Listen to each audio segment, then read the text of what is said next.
हर बात को सह जाना। तास्तितिक्षस्व भारत, जितना सहनशील होगा उतना बड़ा वो भक्त बनेगा। जब कोई इस मार्ग में चलता है तो उसके सामने इस बात की परीक्षा आती है, तुम कितना सह सकते हो।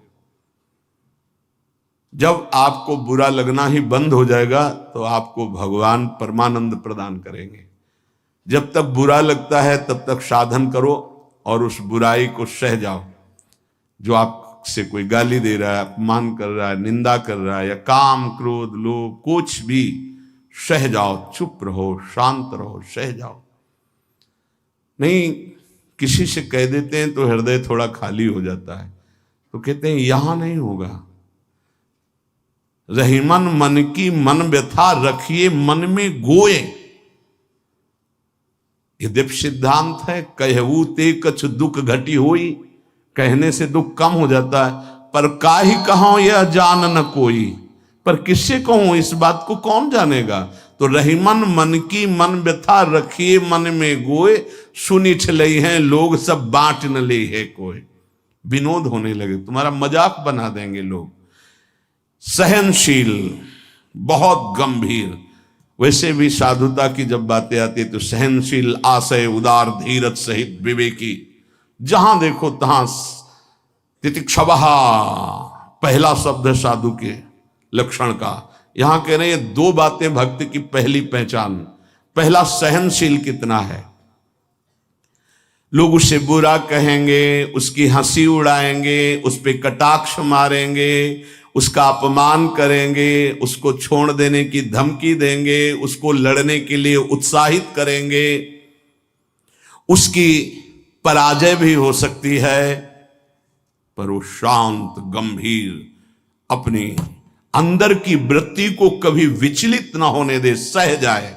बहुत ध्यान देने की बात है। भजन करके उसे बचाना कठिन, बचा के पचाना कठिन। यह है भजन करना और उसको बचाना और उसको पचाना। आपको बुरा कहेंगे, पूज्य बाबा कह रहे, हंसी उड़ाएंगे, आपके कटाक्ष मारेंगे, बड़ा भजनानंदी बनता है, किसी से तो बात ही नहीं करता है, अपने को कुछ ज्यादा ही भगत समझते हैं क्या। ऐसे क्या क्या कटाक्ष करेंगे, आपको लड़ने के लिए उकसाएंगे, उत्साहित करेंगे कि आप लौट कर उनको जवाब दीजिए, लड़िए। वो ऐसा महसूस करवाएंगे कि आप हार गए, चुप हो गए, आप दब गए। चुप हो जाओ, हार जाओ, हरि को हरि नाम, मौन होकर चुपचाप सह जाओ। इस गुण से अध्यात्म की उन्नति बहुत जोर की होती है। सहिष्णु, सहनशीलता, तितिक्षा, इनको एक ही शब्द के पर्यायवाची है। सहत सहत बाढ़े भगत गृह तन गुरहित गार, सेवक जी महाराज कहते हैं। और जिसके अंदर सहनशीलता नहीं है तो वो केवल परमार्थ का आडंबर करेगा, स्वप्न में भी आध्यात्मिक उन्नति नहीं हो सकती। जागृत की तो बात जाने दो, पकड़ लीजिए। सबसे पहला लक्षण सहन करना। ये आप संकल्प कर ले कि जीवन में सब कुछ सहन करना है मुझे। जो सह गया सो साधु, जो टूट गया वो विषयी। यही बात हमको एक शराबी ने समझाई थी ब्रह्मावर्त बिठूर में। ए देखो, तिल तिल ये छवि काटी गई तो आज भगवान बन के पूज रही। ए बच्चा, टूटना नहीं। क्या भगवान का बाहरी स्वरूप था। वो बाहरी तो ऐसे मदिरा पान की एक लीला करते ही दिखाए, लेकिन जब उपदेश मिला तो प्रणाम करके अंदर सोचा भगवान न जाने किस रूप में। और वो शब्द जीवन में नहीं भूला। खास बात होती कि जैसे ऐसे कोई बोल रहा है तो वो शब्द जीवन में नहीं भूला। ये टूटना नहीं, टूटना नहीं, कैसी भी परिस्थिति हो टूटना नहीं। यहां भी कह रहे जो सहिष्णु नहीं, सहनशील नहीं, वो आध्यात्मिक उन्नति जागृत की तो बात जाने दो, स्वप्न में भी नहीं होगी। कुछ नहीं हाथ लगता, आडंबर केवल लेता है। अतः भक्त को अधिक से अधिक नाम जप के द्वारा ये शक्ति बढ़ानी चाहिए सहन करने की। कितना भी कुछ भी अंदर कोई विकार, मनोवेग, वाणी वेग, उदर वेग, जनेन्द्रीय वेग, कोई भी वेग, सब चुपचाप सह जाओ। ये मार्ग है सहन करने का, सहन करने का। भगवत प्राप्ति का जो मार्ग है वो सहन करने का मार्ग है। शांत, अपने मन की बात किसी से भी मत कहो। कहो तो केवल प्रभु से कहो, अगर कहना ही है, नहीं तो कहने की जरूरत नहीं, वो देख रहे हैं, उन्हीं का विधान रचा हुआ है, उनसे क्या कहना। वो भोरी सखी का एक पद में है ना, दिल दे करके दिल की सुख दुख की बातें क्या कहना, जब दिल ही दे दिया तो क्या सुख दुख की बातें कहना। पहला तो ये हुआ सहिष्णु, सहनशीलता, और दूसरा नाम जप। ये दो से भक्त की पहचान, दो चीजें। निरंतर नाम जप हो रहा है कि नहीं, हर प्रकार के आक्रमण को आप सह रहे हैं कि नहीं, बस यही भक्ति की पहचान। और तो सब लक्षण आ ही जाते हैं। नाम में जितनी अधिक शक्ति है उतना कोई वर्णन ही नहीं कर सकता। इतनी अधिक अचिंत शक्ति नाम में है। नाम में जितना मन लगाओगे तो तुम्हारा मन निर्मल और तुम्हारा बल बढ़ता जाएगा और वो निर्बल होता जाएगा। दोनों बात समझ लो, मन निर्मल और निर्बल। निर्बल तुम्हारे अधीन। अभी क्या है, मन बलवान और हम उसके अधीन हैं, और मन मलिन तो हमको संसार में फंसा रहा है।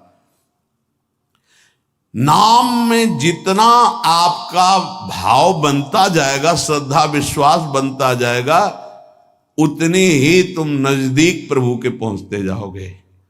भजन करना कठिन, करके बचाना कठिन, पचाना एक सूत्र केवल, सब कुछ सहन करना है जीवन में। भूख प्यास, गर्मी सर्दी, मान अपमान, निंदा स्तुति, सब सहन करना, चुप शांत एकदम अंदर, और नाम जप। बस ये दो बहुत जोर की बात बाबा ने बताई कि सहनशीलता और नाम जप ये प्रधान दो गुण हैं जिससे भक्त की पहचान होती। तो हम अंदर अपने करें, दूसरों पे नहीं, अपने अंदर कितना नाम जप कर रहा, हम कितना सहनशील है। जब नई नई अवस्था में साधन में आए थे तो ये मनाते थे कि कोई अपमान करे, देखे कैसा लगेगा।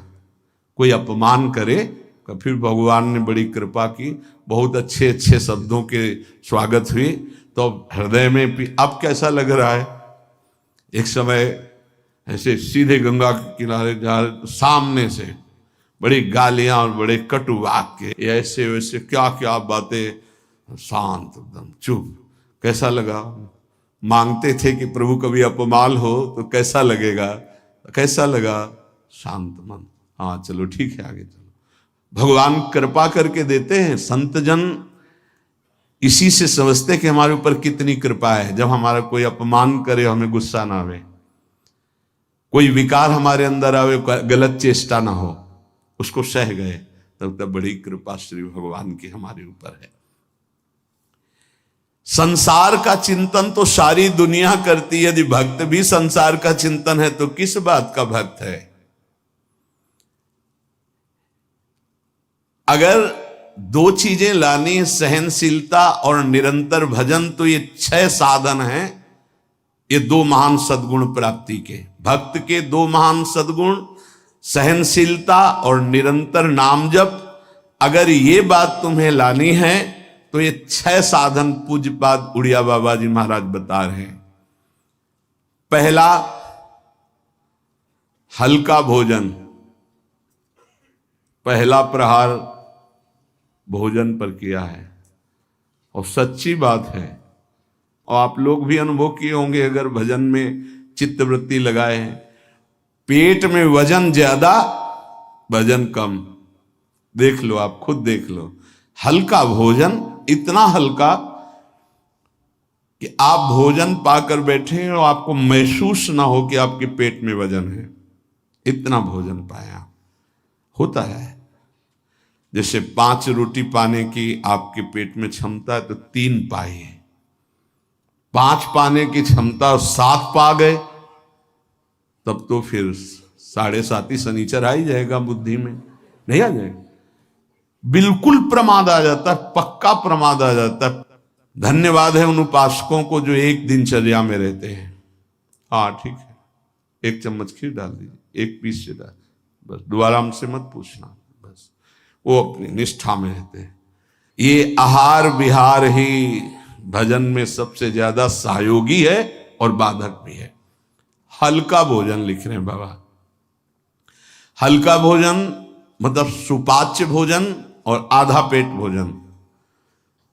एक दिन चर्चा हुई थी, अगर याद हो पीछे, 400 ग्राम अन्न में 24 घंटे में बहुत स्वस्थ शरीर रह सकता है। केवल रसेंद्री फंसाए है, रसेंद्री। हमें लगता है कि अगर हमें जीवन उछाल उत्साहित और बहुत सात्विक रखना है तो हल्का भोजन। दूसरी बात, प्राण संयम। ये जो बहुत जल्दी जल्दी श्वासें चलती हैं, इससे भजन में बड़ा बाधा पड़ती है। एक आराम से श्वास खींचिए, कितनी बार राधा नाम जपते हैं, फिर आराम से छोड़िए, कितनी बार छोड़ते हैं। प्राणों का संयम आवश्यक है, इसलिए 2-3 प्राण वायु का संशोधन की प्रक्रियाएं हैं जिनको सबको करना चाहिए। ये प्राणायाम के अंतर्गत नहीं, हम भजन की बात कर रहे हैं।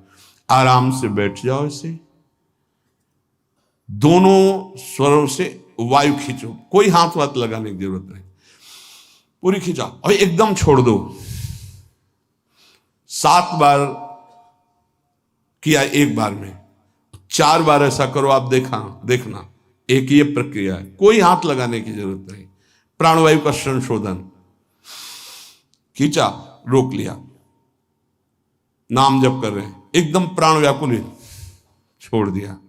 एक ये है आंतरिक कुंभक और एक बाह्य कुंभक, खाली किया, नाम जप करे बैठे, फिर तुरंत खाली किया, फिर रोक लिया, इसे बाय 3 बस कर लीजिए। आप देखिए आपके फेफड़े, आपकी छाती, आपका प्राण संयम। कोई हम ये नहीं कह रहे ऐसे ऐसे करने की, और ये मात्र 2-2 मिनट का अभ्यास कर लीजिए। क्या जाता है ऐसे आराम से बैठ के, कोई जान भी नहीं रहा कि आप प्राणवायु का संशोधन कर रहे हैं, पर मेरुदंड सीधी होनी चाहिए।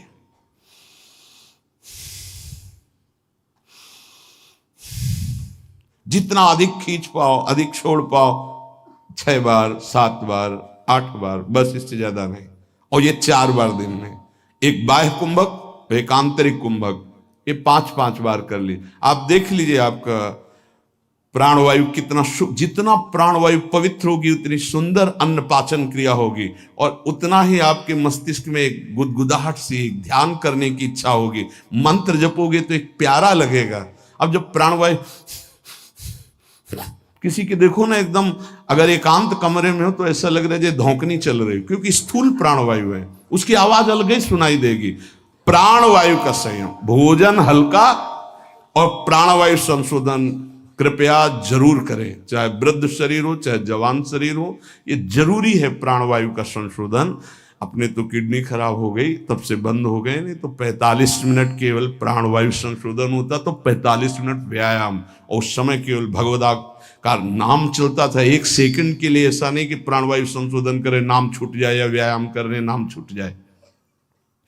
तीसरा, कम बोलना, क्योंकि नाम चलाना है और सहनशील होना है। देखो, जब हम अपनी कमजोरी किसी से कहते हैं तो कमजोरी हम पर बढ़ती है और दूसरा हमारा उपहास करता है। इसलिए अपनी कमजोरी तो बोलनी नहीं, और कोई बात भी करने की जरूरत नहीं है। थोड़ा बारा व्यवहार में आवश्यक हो तो उत्तर दे दीजिए, कम बोलना सीखें। उपासक जब अपनी रहने पे रहता है तो हमें लगता है कि धन्यवाद का पात्र है, जो अपने को जलाकर प्रभु के चरणारविंद तक पहुंच रहा है। बहुत कठिन विषय है, प्रणाम है उसको जो अपने को जलाकर आगे बढ़ रहा है। कम बोलना, तीसरा। चौथा, किसी से कोई भी इच्छा न रखना, न व्यक्त करना। ये 2 महान सद्गुण आ जाएंगे, सहनशीलता और निरंतर भजन। किसी से कोई इच्छा, आप आज क्या पाएंगे? नहीं, आप क्या पाएंगे? जो श्री जी की इच्छा नहीं। वैसे आपको पसंद क्या है? राधा राधा राधा। नहीं, भोजन में क्या पसंद, यही आहार है हमारा। कभी भी कोई शब्द ना निकलने पाए तो आज फिर मुंगौड़ा बन जाए, ऐसा नहीं। कोई देखो, अगर आपको वास्तविक मार्ग को प्राप्त करना है तो ये सिद्धांत है, कोई भी इच्छा है भी तो प्रकट नहीं करना हो। आप देख लेना, अगर श्री जी को मूंग के मुंगोड़ा ही पवाने हैं ना प्रसाद में, तो आपको मिल जाएंगे कहीं ना कहीं से। मांगने की जरूरत नहीं, कहने की जरूरत नहीं, इच्छा व्यक्त करने की जरूरत नहीं। पांचवा, जो इंद्री बहुत लालायित हो गई और उसका विषय आ गया हो तो उसका संसर्ग ना होने देना। देखो, जैसे वो दो सद्गुण कठिन है तो उनको लाने वाले साधन भी बहुत कठिन है। किसी भी इंद्री की बहुत इच्छा हुई और वैसे ही संयोग आ गया, कोई भी इच्छा, हर इंद्री में अपनी इच्छा रहती है, प्रबल इच्छा हुई और प्रारब्धवशात माया ने वही संयोग बना दिया, लो खाओ। और आपको पता है कि ये मेरे हृदय में बिल्कुल चल रहा था, कैसे मिले, और वो मिल गया, तो खुश नहीं होना। बोले संसर्ग नहीं होने देना, पाने नहीं, हटा देना है। इतनी हिम्मत है। पहला लक्षण सहिष्णु, वो दूसरा निरंतर भजन। जो तुम्हारी, ये सब बातों में नहीं कह रहे, जिसकी प्रबल इच्छा थी हमारे अंदर और वही आ गया संयोग से, यही बात गुरुदेव ने बताई थी। बोले जो प्रिय वस्तु हो उसका संयोग इंद्रियों के संसर्ग में ना होने पाए और उसको भोग लगा बांट दो। तो बाबा कह रहे किसी भी प्रिय बात, प्रिय वस्तु, वो इंद्रिय भोग जब उपस्थित हो तो उसका संसर्ग ना होने देना। इससे दो सामर्थ्य जागृत होंगी, निरंतर नाम जप और सहिष्णु, सहनशील। और वाणी पाठ और अपना जो संत समागम है, इसके सिवा अकेले रहने का स्वभाव बनाना। इसमें भी जो अपने प्रियजन, परिवार के जन, उनको लगने लगता है अकेले बैठे क्यों रहता है।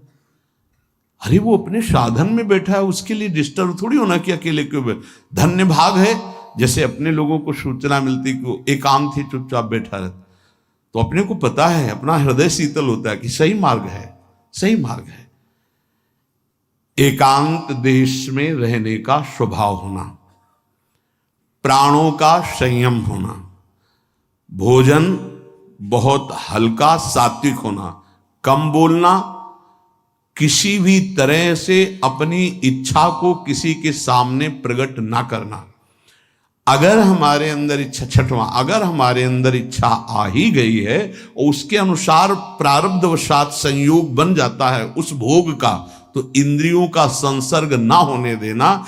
इन 6 साधनों से ये 2 बात महान भक्त के अंदर आ जाएंगी कि वो सहनशील हो जाएगा और उसका निरंतर नाम जप चलने लगेगा।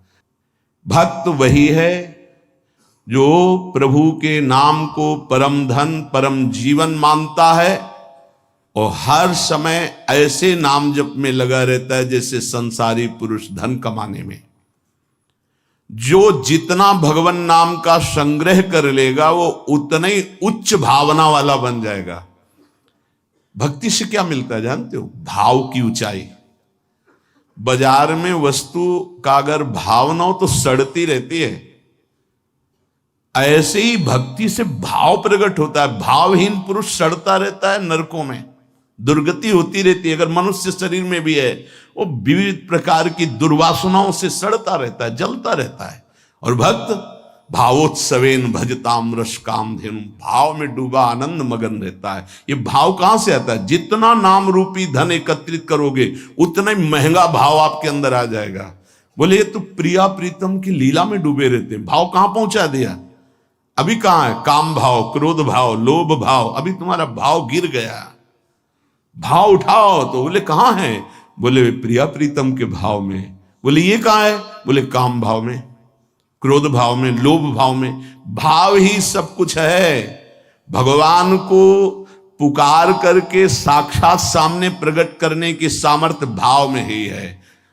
भाव पूरित टेर ही करती मुझे लाचार है, भाव बिन सुनी पुकारे मैं कभी सुनता नहीं। बात ध्यान करो, भाव सारा। और ये भाव कहां से आता है? पूज्य उड़िया बाबा कह रहे, जो भक्त जितना अधिक नाम जप कर लेता है उतना ही बढ़िया भाव उसका बन जाता है। जो नाम कीर्तन पर विश्वास करता है कि नाम कीर्तन कर रहा हूं तो मेरे प्रभु यहीं बैठे सुन रहे हैं, भक्त का सदैव ऐसा भाव रहता है। मैं पद गायन कर रहा हूं, मेरी प्रिया लाल मुस्कुरा रहे हैं, वो सुन रहे हैं। बाणी श्री ध्रुवदास जी की सुन जोरी मुस्कात। अगर तुम्हें भाव नहीं आ रहा तो आचार्यों ने लिखा है कि जब 42 लीला गाई जाती है तो जोरी प्रिया प्रीतम परस्पर देखकर मुस्कुराते हैं और गायन और श्रवण करने वाले उपासकों पर कृपा करते हैं। जो सांसारिक पुस्तकों को, समाचार पत्र को और विलासिता भरी काम भरी बातों जिसमें लिखी हुई ऐसी पुस्तिकाओं को जो पढ़ते हैं वो कभी भक्त नहीं बन सकते। तो बाबा के समय मोबाइल नहीं चला था 60-70 वर्ष पहले, ये तो 35 वर्ष बहुत हुए होंगे, नहीं मोबाइल को भी लिख देते, क्योंकि उस समय पत्रिका ही गंदी बातों की लिखा पढ़ी वाली बातें पढ़ी। अब तो मोबाइल वाली बातें हैं। वो भक्त नहीं हो सकता जो गंदी बातें देखता है। नहीं, आपको तो अपनी वृत्ति पवित्र करनी, बचानी है। बहुत सावधानी की जरूरत है।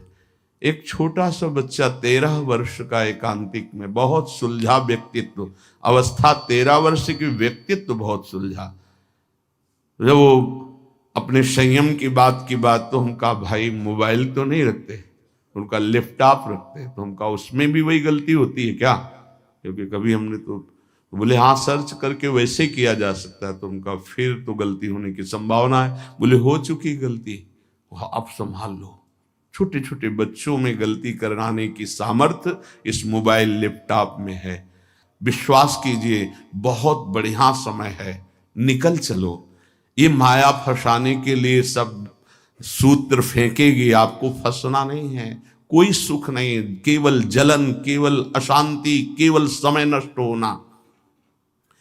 भक्त वही है जिसको भगवान से भी अधिक संत महात्मा प्यारे लगे। सातों सम मुहिमे जग देखा, भगवान श्री राम कह रहे हैं सबरी जी के सामने, सातों सम मुहिमे जग देखा, मोते अधिक संत। पूज्य बाबा कह रहे हैं भक्त वही जिसे संत, भक्त, महात्मा भगवान से भी बढ़कर प्यारे लगे। आज राम जी के प्यारे हमें मिल गए, आज श्याम जी के प्यारे में, आज प्रियाजू के प्यारे मिल गए। वैकुंठ प्रिय दर्शना दुर्लभो मानुषो देहो देहि नाम क्षण भंगुरहा तत्रापि दुर्लभम मन्येत वैकुंठ प्रिय दर्शनम। आहा, भगवान के प्यारों के दर्शन प्राप्त होना। भक्त वही है जिसकी जिह्वा हर समय नाम जप में लगी रहती है और बातों के लिए वो मूक हो गई है। नारायण हरि भजन में पांचों न सुहाग, जो सच्चाई से मार्ग में चल रहा उसको अच्छा ही नहीं लगता।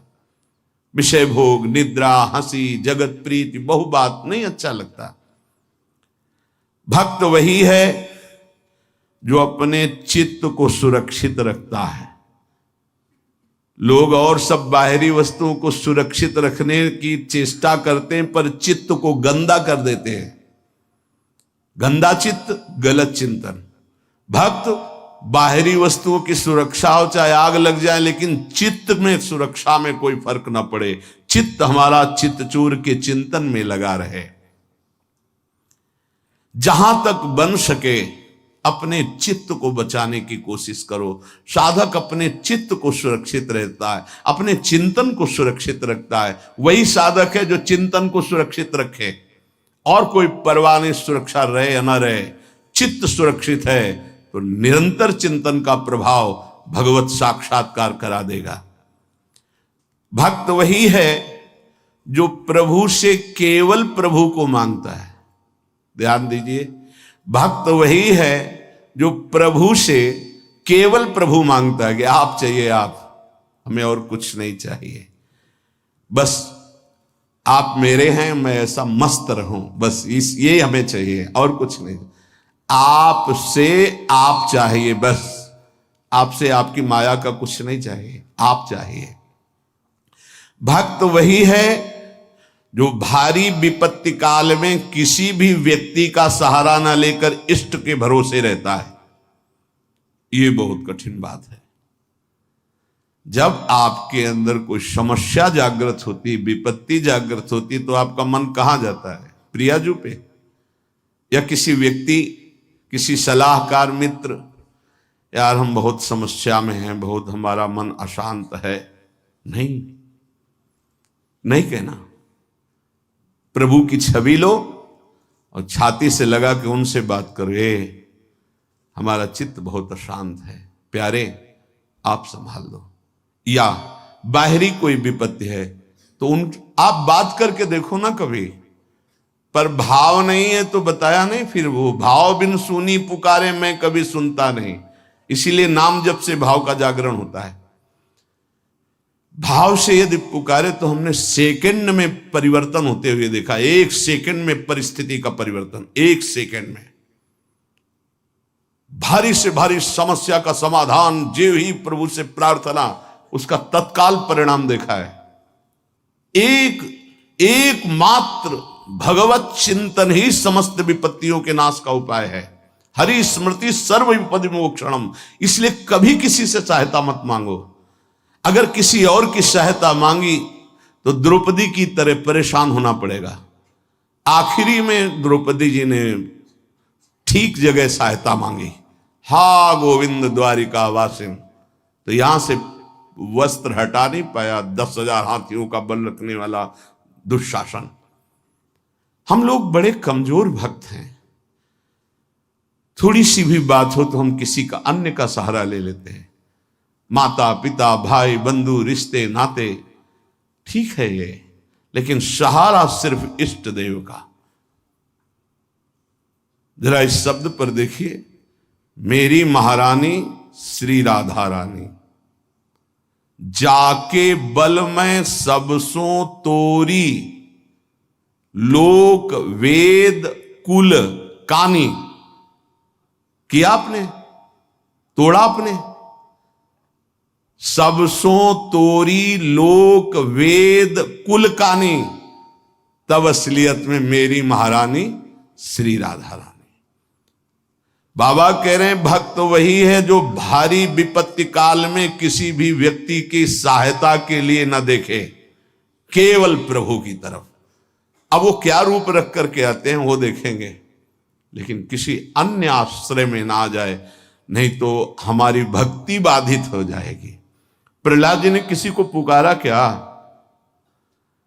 किसी भक्त के जीवन में देखो, किसी के पास गए क्या हाथ जोड़ के कि जमींदार या बादशाह या किसी, कि आप हमारा सहयोग कर दो? नहीं, प्रभु देखेंगे। और वो ऐसे अंतिम समय तक कोई सहयोग नहीं कि अब अगला कदम जाएगा ये गिरेगा, और उसी कदम पे प्रभु ऐसे बस आखिरी दम तक वो देखते कि शायद कोई अंदर से पुकार पड़े किसी और को। जब देखा कि बस वो पकड़, आप निहाल हो गया, विपत्ति नहीं अब संपत्ति घेरेगी, अब कोई तुझे परेशानी नहीं, मेरी कृपा संपत्ति तेरे को सदैव दुलार करती रहेगी। पूज्य बाबा कह रहे हैं भगवान का सच्चा भक्त वही है जो भगवान से अधिक किसी को नहीं मानता। जड़ चेतन मनुष्य पशु पक्षी लोक लोकांतर मानता है तो सबको भगवत में मानता है, भगवान से बढ़कर किसी को नहीं मानता। फिर तुम किसी को अपना या पराया कैसे कह सकते हो? जब तुम श्री भगवान के हो तो तुम्हारा अपना कौन है? जब तुम श्री भगवान के हो, सम्मे भगवान है, तो पराया कौन है? ये सूक्ष्मता समझिए।